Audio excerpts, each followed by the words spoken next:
जब आपका पार्टनर बार बार आपको छोड़कर जाने की बात करता हो, बार बार आपको कहता हो कि मुझे आपके साथ नहीं रहना है, मुझे आपसे बात नहीं करनी है, मैं आपके साथ बिल्कुल नहीं रहना चाहती, मैं बिल्कुल नहीं रहना चाहता आपके साथ। दोस्तों, अगर आपका पार्टनर आपको बार बार ऐसा बोलता है और आप हर्ट हो जाते हैं, आप परेशान हो जाते हैं, आपको कोई रास्ता नज़र नहीं आता, इस सिचुएशन में आपको क्या करना चाहिए? क्या सच में आपका पार्टनर ऐसा करता है?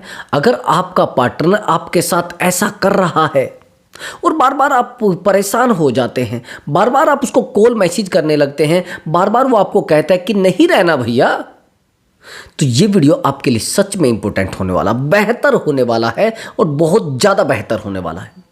दोस्तों, जब हमारा पार्टनर हमें बार बार हर्ट करने लगता है, बार बार हमें छोड़कर जाने की धमकी देने लगता है, तो हमारे अंदर एक डर पैदा हो जाता है कि ऐसा तो नहीं मेरा पार्टनर हमें छोड़कर चला जाएगा, कहीं ऐसा तो नहीं मेरा पार्टनर मुझसे दूर चला जाएगा, कहीं ऐसा तो नहीं ये रिश्ता टूट जाएगा।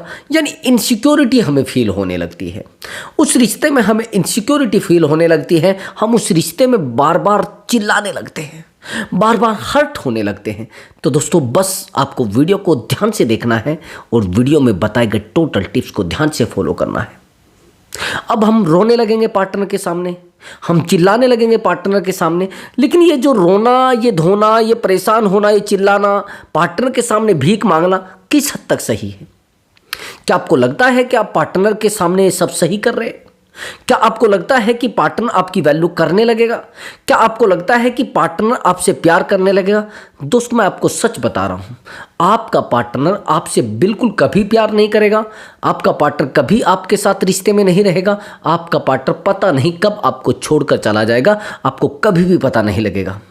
दोस्तों, हाँ, अगर आप मुझसे बात करना चाहते हैं तो व्हाट्सअप नंबर दिया हुआ है, उस व्हाट्सअप नंबर पर आप अपनी कॉल बुक करा सकते हैं और आप मुझसे बात कर सकते हैं। आपका कोई भी प्रॉब्लम हो सकता है, कोई भी इशू हो सकता है, बस आपको कॉल बुक कराना है और आपका प्रॉब्लम का सॉल्यूशन आपको 100% दिया जाएगा। आपका रिलेशनशिप से रिलेटेड प्रॉब्लम हो सकता है, या मैरिज लाइफ से रिलेटेड हो सकता है, या कई बार जाने अनजाने हम कुछ ऐसे रिश्तों में आ जाते हैं जिन रिश्तों में हमें पता नहीं होता है कि उनका फ्यूचर क्या है, उनका पास्ट क्या है, उनका लेवल क्या है और क्या प्रॉब्लम है, हमें पता नहीं होता है। बस आपको लगता है कि शायद चीज़ें बिगड़ रही हैं, यानी एक्स्ट्रा मैरिटल अफेयर।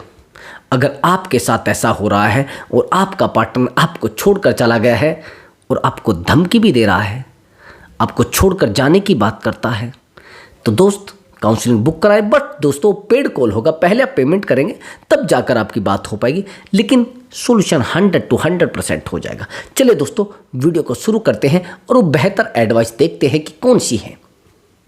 एक्चुअली दोस्तों, हम लड़ते हैं पार्टनर के साथ, हम बहस करते हैं पार्टनर के साथ, हम बार बार बहस करते हैं, बार बार लड़ते हैं, बार बार पार्टनर के सामने घुटने टेक जाते हैं, लेकिन हमें पता नहीं होता है कि रिश्ता क्यों डीपली चला गया है, क्यों रिश्ता टूटता जा रहा है, हमें नहीं पता होता ना। तो इन चीज़ों को सही करने के लिए हमें थोड़ा अपने ऊपर फोकस करना होता है, थोड़ा रिलेशनशिप में स्पेस देना होता है, लेकिन हमें पता नहीं रहता है कि हमें स्पेस देना कैसे है और स्पेस देने के बाद हमें बेनिफिट क्या होगा। सबसे बड़ा बेनिफिट तो यह होगा कि आपका पार्टनर आपको वैल्यू देने लगेगा। देखो ब्रदर, सबसे बड़ी बात होती सेल्फ रेस्पेक्ट की, आत्मसम्मान की। अगर आपके आत्मसम्मान को ठेस पहुंची है तो जरूरी है कि आपको थोड़ा, अगर आपके आत्मसम्मान को ठेस पहुंची है तो जरूरी है थोड़ा इन चीज़ों पर गणना करना, इन चीज़ों पर एनालिसिस करना। अगर आप इन चीज़ों पर गणना नहीं कर पा रहे हैं तो 100% रिश्ता दोबारा टूटेगा। सबसे ज़्यादा जरूरी होती सेल्फ रेस्पेक्ट। अगर आपने अपने रिलेशनशिप में अपनी सेल्फ रेस्पेक्ट खो दी तो भैया थोड़ा संभलना पड़ेगा, फिर चीज़ों को देखना पड़ेगा कि ऐसा क्यों हो रहा है। हम इतने गिर जाते हैं कि पार्टनर हमें कहता है जाओ यहाँ से। अरे भैया, इंसान हो, इंसान की औकात समझो, क्या होता है इंसान। आप जा रहे हैं गिरे पार्टनर के पैरों में, आप जा रहे हैं पार्टनर के पैरों में गिर रहे हैं, उसके पैरों को पकड़ रहे, बार बार कह रहे हैं, वो लात मार रहा है भैया। मेरी कहानी याद आ गई और बड़ी कमाल की कहानी है, बड़ी सोचने वाली कहानी है। एक बार ऐसा हुआ कि एक गधा रास्ते से जा रहा था और जब वो गधा रास्ते से जा रहा था तो एक व्यक्ति ने कहा कि ठीक है चलो मैं इसको पकड़ता हूँ। अब वो जब गधे को पकड़ने लगा तो उसने गधे की पूंछ को पकड़ लिया, और जब गधे की पूंछ को पकड़ लिया तो आप जानते हैं गधे की प्रवृत्ति है, गधे की एक आदत होती है कि वो जैसे उसकी पूंछ को कोई पकड़ेगा, कहीं पर हाथ लगाओ कुछ नहीं कहेगा, उसके सर पे हाथ फेरो, उसके कानों पे हाथ लगाओ, उसके मुंह पर हाथ लगाओ, कहीं भी हाथ लगाओ, गधा कुछ नहीं कहेगा। लेकिन अगर उसकी पूंछ को हाथ लगाओगे तो भैया फिर गधा समझ लो आप रिएक्ट करेगा, और बड़ा खराब रिएक्ट करेगा। जैसे उस व्यक्ति ने उसको भागते हुए गधे को रोकने की कोशिश की तो उसने उसकी पूंछ को पकड़ा। अब गधे की तो स्पीड आप जानते हैं लात मारने की, अब दुलत्ती मारना शुरू किया और उसको मारता गया मारता गया मारता गया। लगभग जब 100 दुलत्ती हो जाती, 100 लात हो जाती है, तो वो व्यक्ति देखता है कि यार ये गधा तो रुकने वाला ही नहीं है। अब कुछ टाइम के बाद वहाँ बहुत सारी पब्लिक इकट्ठी हो जाती है, बहुत सारी भीड़ इकट्ठी हो जाती है, और जब बहुत सारी भीड़ इकट्ठी हो जाती है तो वो व्यक्ति उसको छोड़ देता है गधे को। अब लोग उससे पूछते हैं कि भैया अरे तू पागल हो गया है क्या, तेरा दिमाग चल गया है क्या, इस गधे की तू पूंछ पकड़े हुए बैठा है, तेरा दिमाग खराब हो गया, देख तेरा कितना मुंह पर खून निकल आया है, तेरे हाथ में चोट आई है, तो कितना परेशान हो रहा है, तेरा दिमाग खराब है क्या, तू दिमाग से थोड़ा पैदल है क्या, तेरा दिमाग चल चुका है। जिसने जो आया, जिसके जो मुंह आया उसने बका, उसने बोला। लेकिन अगर आप हैरानी की बात सुनेंगे उस व्यक्ति का जवाब क्या होता है इन चीज़ों में। अब उसने कहा कि आप लोग मेरी चोट पर जा रहे हैं, मेरी परेशानी पर जा रहे हैं, मेरे ब्लड पर जा रहे हैं कि जो मेरे चेहरे से निकला हुआ है, लेकिन आपने देखा कि मेरी पकड़ कितनी मजबूत थी। तो मैं यही कह रहा हूं कि आप गधे हैं। आया समझ में? आप उससे भी बड़े गधे हैं जिसने उसकी पूंछ को पकड़ा है गधे की। आया समझ में? उसने कहा कि मेरी पकड़ कितनी मजबूत थी। अरे भैया, अगर गधे की पूंछ पकड़ोगे, पकड़ कौन देखेगा? वो दुलत्ती मारे जा रहा है, वो आपको पीटे जा रहा है, जितना जब मन गा रहा है, लेकिन आप पकड़े हैं कि मेरी पकड़ कितनी मजबूत थी। अरे भैया, मैं ये कह रहा हूं, कौन सा प्यार आपको मिल रहा है आपको जब रेस्पेक्ट नहीं दी जा रही है, जब घर में आपके आने के बाद आपको सामने वाला इंसान वैल्यू नहीं देता, आपको एक हस्बैंड की तरह वैल्यू नहीं देता, आपको एक वाइफ की तरह वैल्यू नहीं देता, आपके आने के बाद आपकी वाइफ वैल्यूबल ही नहीं है, आपको समझना ही नहीं चाहती, कुछ आपसे बात ही नहीं करना चाहती। अगर आपकी गर्लफ्रेंड है और आपकी बातों को सही से वैल्यू नहीं दे रही है, आपकी वैल्यू भी नहीं रही है, तो क्या है भैया? हस्बैंड के आने के बाद वाइफ का दायित्व है, वाइफ का कर्तव्य है कि वो एक वाइफ जैसा बिहेवियर करे, वाइफ की तरह रहे, वाइफ की तरह प्यार दे। भैया एक बात बताइए, मैं मानता हूं चलो एक हस्बैंड का जो दायित्व है वो कमाना है, केयर करना है, लेकिन मैं ये पूछना चाहता हूं, अगर कमाने में कहीं ऐसी कोई चूक रह गई है, वो केयर नहीं कर पाया, तो आपका रिएक्ट ये नहीं बनता कि आप उसको उसकी सजा दें। इस परिवार को चलाने के लिए, इस घर को चलाने के लिए, इस दिक्कतों को उठाने के लिए उस व्यक्ति ने अपना योगदान दिया है, अपना जीवन समर्पण किया है, तो आप क्या कर रही हैं? जिम्मेदारियां तो दोनों की बराबर हैं। लेकिन मैं यह आपसे पूछना चाहता हूं कि भैया, अगर आप सामने वाले इंसान को वैल्यू नहीं दे रहे हैं तो प्यार आपको कैसे मिलेगा? और आपकी भी अपनी सेल्फ रिस्पेक्ट है ब्रदर। अगर सामने वाला इंसान आपसे बात नहीं करना चाहता, आपको जूते मार रहा है, आपको परेशान कर रहा है, तो छोड़ दीजिए, कुछ टाइम के लिए साइड कर दीजिए। जरूरी नहीं कि ऐसे लोगों के आप उसके गल गिरेंगे, उसके गले में जाकर गिर जाएंगे। आप चिपकू मत बनिए। चिपकू लोगों को वैल्यू नहीं दी जाती। मैंने बहुत सारे लोगों को देखा है रोते चिल्लाते। अगर ऐसा आपके साथ हो रहा है तो भैया चुप हो जाइए, बिल्कुल शांत हो जाइए, अपने दिमाग को हिलाना बंद कर दीजिए। रिश्ते आज नहीं कल दोबारा बन जाएंगे, लेकिन सेल्फ रेस्पेक्ट एक बार डाउन हो गई फिर आप रोते ही रहेंगे। मैंने बड़े बड़े रिश्तों को देखा है, जिन रिश्तों में सेल्फ रेस्पेक्ट डाउन हुई है ना, वो रिश्ते आज खोखले बनकर रह गए हैं। उन रिश्तों की राख बनकर रह गई है, जिसको आप बस संजोते रहेंगे, जिसको इकट्ठा करते रहेंगे, होगा कुछ नहीं। आया समझ में? अगर ऐसा आपके साथ हो रहा है तो ब्रदर सबसे ज्यादा गलत हो रहा है। पार्टनर आपको गाली देता है कि मुझे नहीं रहना तेरे साथ यार रिश्ते में, तू अपना चेहरा तो देख आईने में जाके, तू अपनी औकात तो देख आईने में जाकर, है क्या तू मेरे सामने?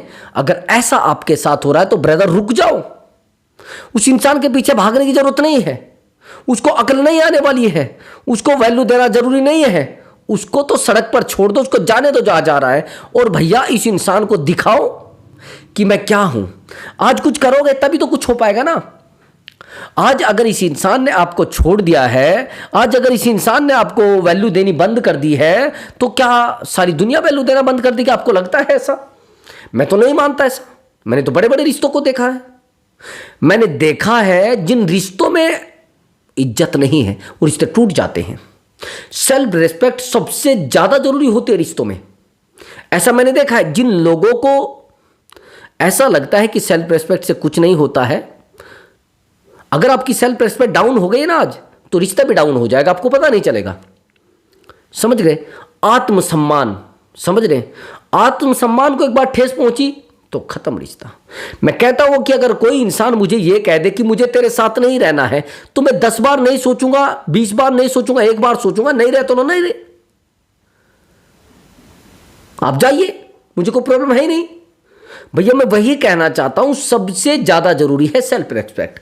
जिन रिश्तों से रिस्पेक्ट खत्म हो गई है ना, वो रिश्ते खत्म हो चुके हैं, उन रिश्तों को तोड़ दिया गया है, उन रिश्ते डाउन खत्म हो चुके हैं, उन रिश्तों में कुछ रहा ही नहीं। कमाल की बात, रिश्ते को संभालना यानी अपने ऊपर काम करना। जो बिजनेसमैन है ना, कभी रिश्ते टूटते ही नहीं। रिश्ते जानते हैं आप किसके टूटते हैं? रिश्ते टूटते हैं उस व्यक्ति के जो बहुत बेहतर है और बेहतर के बाद डाउन हो जाता है। आया समझ में? आपको नहीं आया क्या? एक तो बेरोजगार व्यक्ति के रिश्ते नहीं टूटते, ये भी ध्यान रखना आप। जो बिल्कुल निठल्ला होता है, जो बिल्कुल नाकारा होता है, जो बिल्कुल बेकार होता है, उसके रिश्ते भी नहीं टूटेंगे। आप कहेंगे अरे सर मैंने तो देखा है जो निठल्ले लोग हैं वो बिल्कुल अच्छे से घूम रहे हैं, हम रात दिन कमा भी रहे हैं लेकिन रिश्ते नहीं बन पा रहे। आप कमा तो रहे हैं, लेकिन रिश्ते को टाइम किस तरीके से दे रहे हैं? उस समय आपने टाइम दिया था जब रिश्ते को टाइम देने का काम नहीं था, लेकिन आज आप ज्यादा रिश्ते को टाइम दे रहे हैं, रात दिन पड़े हैं। एक्चुअली मेरा एक फ्रेंड है, फ्रेंड क्या मेरी एक रिश्तेदारी से मेरी बुआ का लड़का है, बड़ा बेहतर लड़का है, बड़ा जिसको कहते हैं अजीब व गरीब, जिसको कहते हैं कि बेहतर लड़का, जिसको सुंदर लड़का जिसको कहते हैं। काम बहुत ज्यादा करता है, इतना ज्यादा जॉब करता है कि आप हैरान हो जाएंगे। आज तक मैंने अपने जीवन में कभी उसके मुंह से कोई गाली नहीं सुनी होगी। हैरानी की बात यह है कि गाली तक तो नहीं सुनी है, कभी उसने अपनी पत्नी को भी एक शब्द नहीं बोला होगा। वो देवी की तरह पत्नी को पूजता है। कमाल की बात ब्रदर, आज तक पत्नी ने यह नहीं कहा होगा कि मेरे पति नाकारा हैं। सच मानिए आप। लेकिन कमाल की बात यह है कि वो कहता है कि मुझे प्यार नहीं मिलता। आया समझ में आपको? मुझे रिस्पेक्ट नहीं मिलती, मुझे कोई वैल्यू देता ही नहीं। उसका रीजन आप जानते हैं।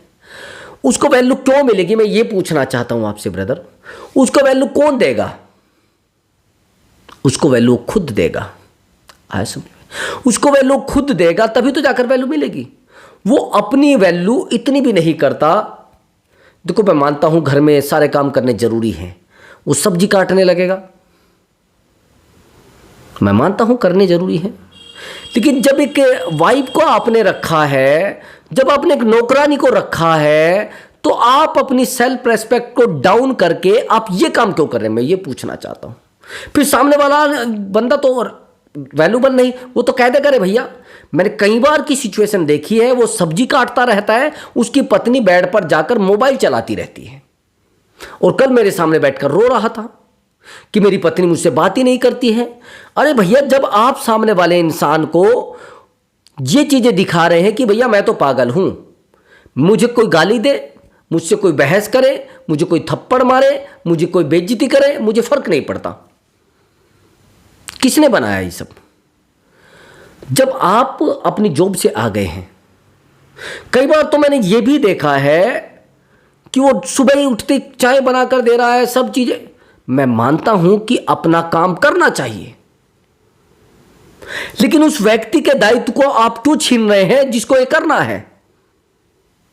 कौन छीन रहा है इसको? आप छीन रहे ना। फिर आप कहेंगे सर हमें तो वैल्यू ही नहीं मिलती है, सर हमें कोई समझना ही नहीं चाहता। क्यों समझेंगे भाई लोग आपको? आपको क्यों समझेंगे लोग जब आप समझाना ही नहीं चाहते? आपने देखा हो कुछ महिलाओं को, कुछ महिलाएं ऐसी होती है, जैसे कोई शादी ब्याह होता है, पार्टी होती है, तो वहां पर बड़ी सज धज के जाती है, बड़े अच्छे से कपड़े पहन के जाती हैं, बड़े अच्छी बाजू के, मतलब ये मानो ऐसे कपड़े पहन के जाएंगी जो घर में कभी आज तक उन्होंने नहीं पहने होंगे। और वहीं पर एक बेचारी महिला होती है, बड़ी सीधी साधी सी होती है, वो सारा दिन काम करती रहती है, ये भी कर वो भी कर, इसके भी कपड़े उसके भी कपड़े प्रेस कर, इसके भी कपड़े प्रेस कर। अगर उन महिलाओं से पूछा जाए कि अच्छा एक बात बताइए, ये जो लेडीज है ये इतना काम क्यों करती है, ये बेवकूफ़ है, इसको आदत है काम करने की, ये तो घर पे भी इतने करती है काम, इसका काम ही नहीं चलेगा ज़्यादा काम किए बिना। मैं पूछना चाहता हूं उस सीधी साधी महिला का क्या दोष है, वो इतना काम कर रही है? हाँ दोष है, दोष है ब्रदर, मैं कहता हूं दोष है। आज की जनरेशन के हिसाब से दोष है, आज के लेवल के हिसाब से दोष है। अगर आप किसी इंसान को प्यार दे रहे हैं तो उसको प्यार नहीं चाहिए, उसको मस्ती चाहिए। ये आप गलती करते जा रहे हैं। अगर वो इंसान आपको छोड़ने की धमकी दे रहा है, उसको कहिए भैया मिनट से पहले मुझसे दूर जाइए, तू जाएगा तो तेरे जैसे बहुत आएंगे मेरे पास। तू अकेली पैदा नहीं हुई दुनिया में कि तेरे जैसी सूरत लेकर तू अकेली पैदा हुई है, बहुत सारी दुनिया है। इतना हो सकता कोई हाइट में कम मिल जाएगी, कोई हाइट में ज़्यादा मिल जाएगी, कोई कलर में थोड़ा ज़्यादा कलर मिल जाएगा, लेकिन यह है कि मिल जाएगा जरूर। रेस्पेक्ट तो करेगी ना, तेरी की तरह भौंकेगी तो नहीं ना। आया समझ में? रिश्ते जरूर मिल जाएंगे, बस तलाश करने की जरूरत है। लेकिन आप जो ये भटक कर बैठे हैं ना कि नहीं नहीं कुछ नहीं होने वाला है, अगर ये चलेगी मेरी जिंदगी से, मेरे पास तो कोई ऑप्शन ही नहीं है। मैंने कब कहा ऑप्शन है? मैंने कब कहा ऑप्शन है? ऑप्शन खुद है आप ब्रदर। आप किसी इंसान से दूर होने के बाद रोने लगते हैं। अरे भैया आप मर्द हैं, मैं मानता हूं इमोशनल अटैचमेंट है, लेकिन यार जिन माँ बाप ने आपको पाला है, जिन माँ बाप ने आपको पढ़ाया है, उनकी तो थोड़ा रेस्पेक्ट करिए। उन्होंने रोने के लिए आपको पैदा किया है क्या? एक चलती जाती लड़की के सामने आप रो रहे हैं, आप उस लड़की के सामने भटक रहे हैं। अरे उन माँ बाप का कलेजा देखिए जिन्होंने अपनी मजदूरी करके, अपनी मेहनत करके, अपना समय गंवा के आपको पढ़ने के लिए भेजा है। मेरे पास एक कॉल आया था, बड़ा हैरानी वाला कॉल है ब्रदर। वो आउट ऑफ इंडिया से कॉल था ब्रदर। कमाल की बात, जिस बंदे ने मुझे कॉल किया था वो MBBS कर रहा था, एक डॉक्टरी की पढ़ाई होती है वो कर रहा था। कमाल की बात, और फैमिली बैकग्राउंड जिसको कहते हैं कि बहुत ज्यादा ब्रदर, बस सपना जिसका, कुछ लोगों का सपना होता, इतनी प्रॉपर्टी उसके पास, अकेला बेटा। और कमाल की बात, जब वो मुझसे बात कर रहा था भैया उसके रोने का कोई ठिकाना नहीं था। वो इतना रो रहा था, इतना रो रहा था। मैंने कहा क्या हुआ आपको? कि सर एक लड़की ने मेरे साथ चीटिंग कर दी है। लड़कियां तो पहले भी मेरे साथ रही, लेकिन सर मैं इस लड़की को अपनी जिंदगी में कुछ सपना देखा था मैंने कि मैं इसको ये बनाऊंगा। ठीक है सर, मैं इस वजह से रो रहा हूं, मैंने बहुत टूट कर प्यार किया है इससे।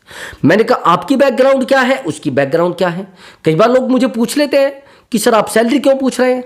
मैं पूछना चाहता हूं कि भैया देखो लेवल बड़ा मायने रखता है। मैंने पूछा कि आप ये बताइए आपकी बैकग्राउंड क्या है, उसकी बैकग्राउंड क्या है? उसने कहा सर वो मेरे सामने जीरो है और मैं हीरो हूं।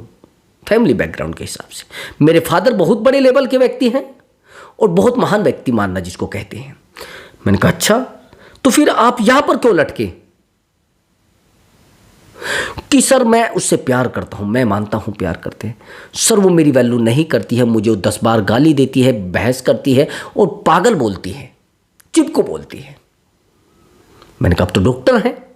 कि सर मैं डॉक्टर हूं, लेकिन मैं फिजिकल हेल्थ का डॉक्टर हूं, मेंटल हेल्थ का नहीं। अब मैंने कहा कि आप मेंटल हेल्थ के डॉक्टर होते तो आप कुछ नहीं कर पाते, मैं मेंटल हेल्थ का डॉक्टर हूं इसलिए मैं आपको एडवाइस दे रहा हूं। भैया ध्यान से सुनना मेरी बात को। अगर एक नाली के कीड़े को वहां से उठाकर और आप सोचो कि मैं फर्श पे लाकर लेटा दूं और उसको बेड पे लाकर लेटा दूं, वो जिंदा रह लेगा? आपको लगता है ऐसा? आपको लगता है ऐसा? मेरा आपसे क्वेश्चन है ब्रदर, अगर आपको ऐसा लगता है कि एक नाली के कीड़े को आप उठाकर और फर्श पे रख देंगे लाकर, आप उसे बेड पर सुला देंगे लाकर, आपको लगता है वो जिंदा रह पाएगा? वो शाम तक मर जाएगा भैया, वो शाम तक मर जाएगा। कुछ लोगों को इज्जत पसंद नहीं होती है, कुछ लोगों को वैल्यू पसंद नहीं होती है, वो नाली के कीड़े होते हैं, उनको जितना आप निकालोगे वो आपके जीवन में बदबू के अलावा कुछ दे नहीं सकते हैं, कुछ बढ़ावा नहीं दे सकते हैं। मैंने बड़े बड़े लेवल के लोगों को देखा है, मैंने ऐसे ऐसे लोगों को देखा है जो चाहते हैं कि मैं यहां से इसको निकाल कर यहां ले आऊं। भैया कमाल की बात, आप हैरान हो जाएंगे। मेरे पास एक कॉल आया था अब से लगभग 20 डेज पहले। इस बंदे की एज जो थी वो 45 थी, नहीं हाँ 45। लड़की की जो एज थी वो 24। अब ये लड़का मुझे कहने लगा, ये जो बंदा था ये कहने लगा कि सर वो लड़की मुझसे इमोशनल अटैचमेंट में वो बहुत प्यार करती है और सर मैं उससे शादी भी करना चाहता हूँ। मैंने कहा शादी करना चाहते हैं? कि हाँ सर, मेरे पास बहुत प्रॉपर्टी है सर, बहुत पैसा है और मैं एक प्रतिष्ठित व्यक्ति हूँ, मुझे लोग मानते हैं, मेरा एरिया में नाम है ब्रदर, और सर ये मुझसे प्यार करती है और ये मेरे अटैचमेंट में आ गई, ये खुद में अटैचमेंट में आई है, मैं चाहता हूँ उसको मैं कुछ दूँ। मैंने कहा दो, अच्छी बात है दे दो। जब वो आपसे शादी करना चाहता है, मैं कैसे कह दूँगा आपका एज का बाउंडेशन है, मैं कैसे कह सकता हूँ आप एज में उससे बड़े हैं या छोटे हैं? कि हाँ सर आप कैसे कह सकते? तो जब वो कह रहे हैं तो शादी करो। कुछ टाइम के बाद उसने जब बताया कि सर अब ब्रेकअप हो गया है, मैंने कहा कैसे? कि सर कमाल की बात ये हुई है सर, मैंने उसको टोटल सब चीज़ें दी हैं, स्कूटी मैंने उसको लेकर दिया, मोबाइल उसको मैंने लेकर दिया, जो उसके मुंह से शब्द निकला वो मैंने कर दिया पूरा। अब मैंने सोच रहा हूँ कि सर मैं इसको कहीं परेशान ना रहने दूँ, इसकी ज़िंदगी खराब ना हो जाए, ठीक है, ये नुकसान ना कर जाए, कोई लड़का इसके साथ गलत ना कर जाए। पहली बात तो चलो मैं, बहुत सारे लोग ये भी कहेंगे कि यहाँ पर एज का बाउंडेशन है, यहाँ एज का बाउंडेशन नहीं, माइंड का बाउंडेशन है। आया समझ में आपको? यहाँ पर माइंड का बाउंडेशन है, माइंड मैच्योर नहीं है लड़की का और आप उसको मैच्योर बनाना चाहते हैं, यही तो है ना। अगर आप ये सोच रहे हैं कि मैं बेवकूफ़ इंसान को और समझदार बना दूं तो आपकी सबसे बड़ी बेवकूफ़ी है, मैं आपको बेवकूफ़ कहूँगा। उसने कहा कि सर मैं उससे शादी करना चाहता हूं, वो ये कहती है कि मैं तो इससे करूंगा, नाली के कीड़े से। मैंने कहा कौन नाली का कीड़ा? कि सर एक बेकार सा बंदा टच में ला रखा है, वो उसके अटैचमेंट में है, वो उसको 10-20 रुपए की चाउमीन खिलाता है, वो उसके साथ बस घूमती है और सर मैं उसको रोकता हूं तो मुझे ब्लॉक कर देती है। मैंने कहा ब्लॉक कर देती है? सबसे पहली बात तो आप कहेंगे कि उसकी एज ज्यादा है, लेकिन मैं आपको यह कह रहा हूं जो खुशियां, जो प्रेम, जो वैल्यू ये बंदा इसको दे सकता, क्या वो दे सकता है? नहीं दे सकता। लेकिन यहां पर जो बेवकूफ़ी है वो ये लड़की भी कर रही है। लेकिन मैं आपको एक बात बताना चाहता हूं, ये बंदा रो रहा था, ये बंदा चिल्ला रहा था कि सर मैंने क्या नहीं किया उसके लिए। मैंने कहा आपने तो बहुत कुछ किया है, सबसे बड़ी बात तो आपने प्यार किया है। जब आपने बहुत कुछ किया है तो मैं आपसे एक सवाल करना चाहता हूं कि सामने वाला इंसान आपको वैल्यू क्यों नहीं दे रहा है? कि सर मैं तो बहुत रोया भी हूं उसके सामने। अरे भैया आप 45 एज के बंदे 22 एज की लड़की के सामने रो रहे हो तो आप क्यों आपसे प्यार करेगी? वो क्यों आपके साथ शादी करेगी? वो कहने लगा क्यों सर, मेरा प्यार है, वो तो रो सकते हैं, लेकिन इतना नहीं कि सामने वाला इंसान आपको बेवकूफ़ कहने लगे, इतना नहीं सामने वाला इंसान आपको कहने लगे अरे तू तो मेरे शरीर के चक्कर में है, तू तो मेरे लालच के चक्कर में, क्या है ये सब। देखो ब्रदर, अगर आप सोच रहे हैं कि ऐसे लोगों को अपनी लाइफ में ले आए तो भैया जोकर हैं वो, आपकी ज़िंदगी को सर्कस बना देंगे, आपकी ज़िंदगी में वैल्यू आपकी ख़त्म हो जाएगी, आपके सर पे बैठ के नाचेंगे, आपको जूते भी मारेंगे। तो मेरी आपसे एडवाइस है कि थोड़ा रुक जाइए, थोड़ा स्पेस दे दीजिए रिश्ते में, सही हो जाएगा सब कुछ, चीज़ें संभल जाएंगी। लेकिन आप क्या हैं, आप तो बेवकूफ़ों की तरह उसके पीछे पड़े हैं, हाथ धोकर पीछे पड़े हैं। आप समझाने की कोशिश करते हैं, सर मैं उसको समझा कर थक चुका हूँ, सर मैं उसको समझा के परेशान हो चुका हूँ। मैं भी तो यही कह रहा हूँ, क्या परेशान हो चुके हैं? मैं भी तो यही कह रहा हूँ, क्या पागल हो चुके हैं? बिल्कुल उस इंसान की वजह से, एक बेवकूफ़ इंसान की वजह से अपनी ज़िंदगी को आपने दांव पे लगा दिया है, अपने प्यार को अपने दांव पर लगा दिया है। प्यार है आपका, उसको वैल्यू कम दो, और वैल्यू कम दोगे तो आपसे प्यार करेगा। भैया जब तक सामने वाले इंसान को आप रात दिन टाइम दिए जा रहे हो, तभी तो आपके टाइम की वैल्यू नहीं समझता, तभी तो आपकी कदर नहीं करता है। तो आप शो कराइए उसको कि देखो भैया, मेरा टाइम ये है, इससे ज़्यादा मेरे पास टाइम नहीं है। अगर आप ज़्यादा सामने वाले इंसान को दिखाएंगे कि ये भी है वो भी है, मैं नहीं रह पाता आपके बिना, मेरा मन ही नहीं लगता आपके बिना, मेरी ज़िंदगी ही नहीं आपके बिना, तो भैया आपकी बेवकूफ़ी इस तरीके से बढ़ जाएगी, आपको पता भी नहीं चलेगा। सामने वाला इंसान आपको रोंद कर कचों, बस ये मान लेना मेरे मुँह से और ज़्यादा उल्टी सीधी मत निकलवाइए, लेकिन कुछ भी करके जा सकता है। फिर आप कहेंगे सर हमें तो वो छोड़कर चला गया, छोड़कर भी जा सकता है। सेल्फ रेस्पेक्ट को पहले ध्यान में रखो। सेल्फ रेस्पेक्ट सब कुछ होती है। सेल्फ रेस्पेक्ट अगर आप बनाए रखें तो प्यार आपको दुनिया दे देगी, समझ गए। सेल्फ रेस्पेक्ट होना सबसे ज़्यादा जरूरी होता है। सेल्फ रेस्पेक्ट इस दुनिया की सबसे बड़ी दौलत है। अगर आपने अपने आत्मसम्मान को बना के रखा और अपने रेस्पेक्ट को आपको बनाकर रख लिया तो भैया पार्टनर आपसे कभी प्यार करना नहीं छोड़ेगा। और सेल्फ रेस्पेक्ट आपको बना के रखनी पड़ेगी। तभी तो मैं बार बार कह रहा हूं कि भैया थोड़ा रुकिए, थोड़ा शांत रहिए, ज़्यादा दौड़ने की कोशिश मत करो। ज़्यादा प्यार किसी को देने की कोशिश करोगे तो जूतों के अलावा कुछ नहीं मिलने वाला है। सर पे जूता पड़ेगा, कुछ नहीं पड़ने वाला। प्यार उतना दो जितना हजम कर सके सामने वाला, जितना एडजस्ट कर सके, समझ गए, डाइजेस्ट कर सके जिसको। नहीं कर पाया तो भैया फिर फेंकेगा प्यार आपका, बस आपकी प्यार की वैल्यू नहीं होगी। तो दोस्तों अगर आपको हमारा वीडियो अच्छा लगा है तो वीडियो को लाइक करें और चैनल को जरूर सब्सक्राइब करें दोस्तों।